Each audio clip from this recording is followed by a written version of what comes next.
Hey guys, Kieran here. Today I'm going to share with you some tips on passing the FTMO challenge. Before we get started, let me just mention my TraderSeed program. If you're not registered with TraderSeed already, go to traderseed.io. You can get a free funded FTMO account if you pass my tests. So go to traderseed.io, enter your details, and I'll send you all the information around what steps you need to go through to achieve that funding. There's a link in the description, traderseed.io. Let's get started with today's video.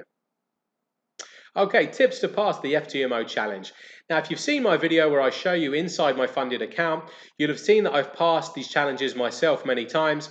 And of course, in my TraderSeed program, I've now seen hundreds of traders go through the FTMO process. And I've seen the same mistakes being made time and time again. And also, I want to share with you some of my personal tips about how I achieved FTMO funding. Okay, so the first thing I want to mention is treat it differently to live trading. Now, one of the great things with FTMO is that if you do not hit the profit target in the 30 days of the challenge, they give you a free retake. So what I always say to traders is your first objective when trading a challenge is not to hit the profit target, it's to just get the account into positive territory for the month to get a free retake, okay? So it's not to hit the profit target. Your objective in the first month is just to keep the account positive. Now, the reason I say this is because this is a psychological trick. That means you will not over leverage and you will not take undue risk with too high a position size and immediately start to draw down and start to panic. What this allows you to do is just to relax and trade the FTMO challenge slowly and professionally. Okay, there's no rush. There's a minimum of 10 days you can pass it in, and of course everybody wants to pass it in 10 days and even in the 30 days, but the reality is sometimes the market conditions are just not there for you to hit the profit target. So rather than you lose the money that you've invested in the challenge, just trade the challenge slowly and get the account into positive territory for the month to achieve the retake.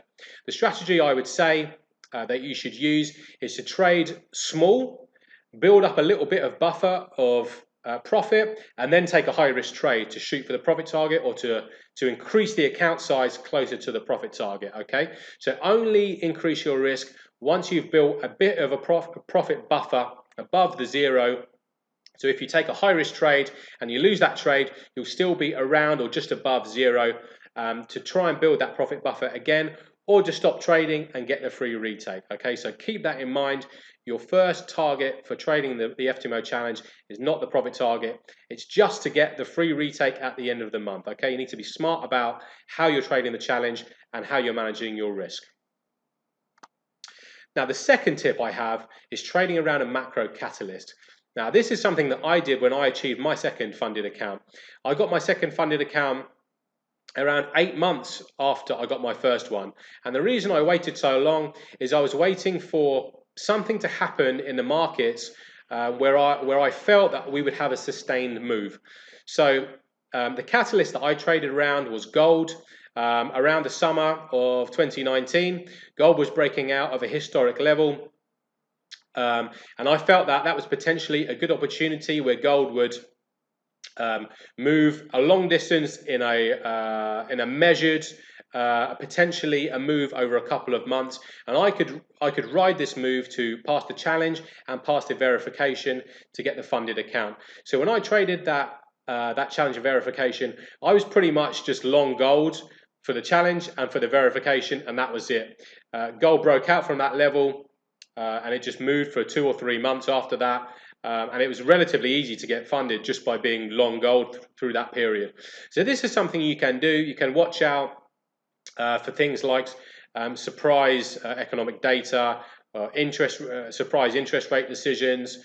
If there's potentially factors around wars and things that can really affect the oil price, watch out for things like this because it can spark huge moves that can last months. And all you need to do is find one of these moves and jump on the back of it, and you can get a funded account fairly easily.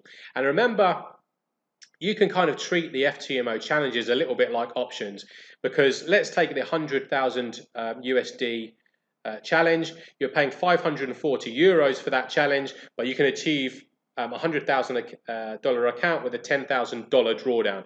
So you're paying a €540 price for a $10,000 drawdown.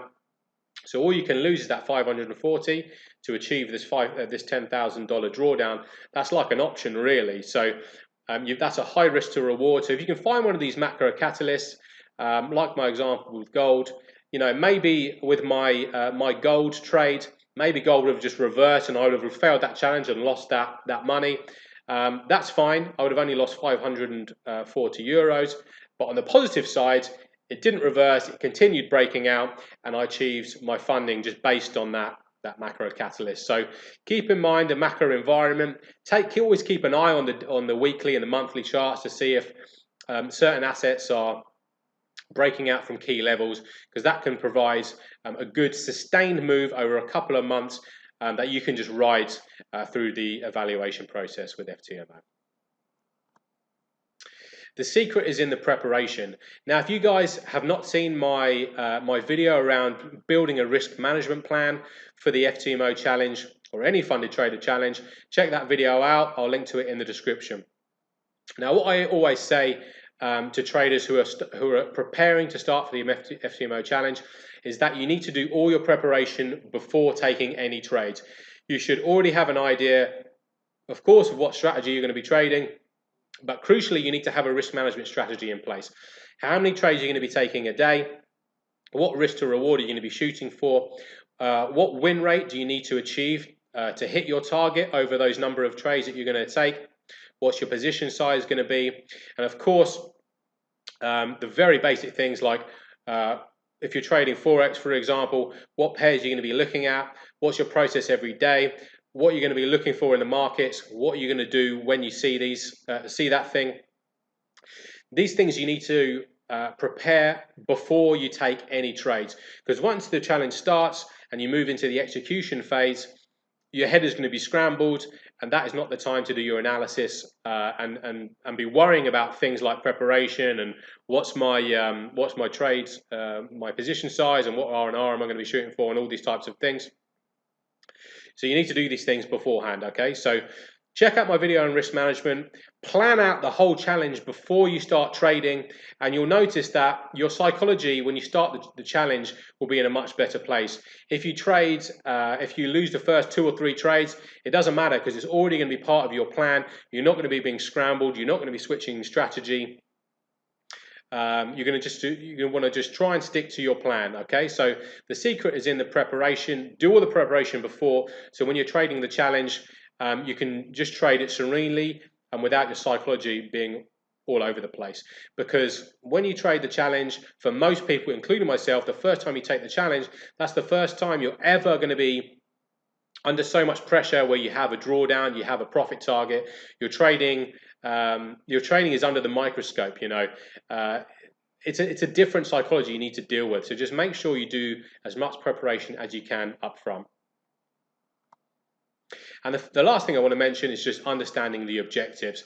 The amount of traders that I see failing the challenges, particularly in my Trader Seed program, because they didn't understand the objective, or they didn't understand exactly how the objectives work, is kind of amazing. So make sure you understand the objectives. Make sure you understand that the max daily loss and the max loss objectives are not just for closed trades. They count for your open exposure as well. So if your equity just clips one of the drawdown objectives, you'll lose the account. So make sure you understand that it's your open trades count towards it as well, and you're managing particularly your max daily loss. You have an eye on it all the time.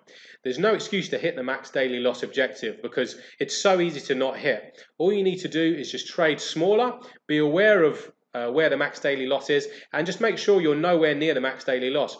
Make sure you have a stop loss in place.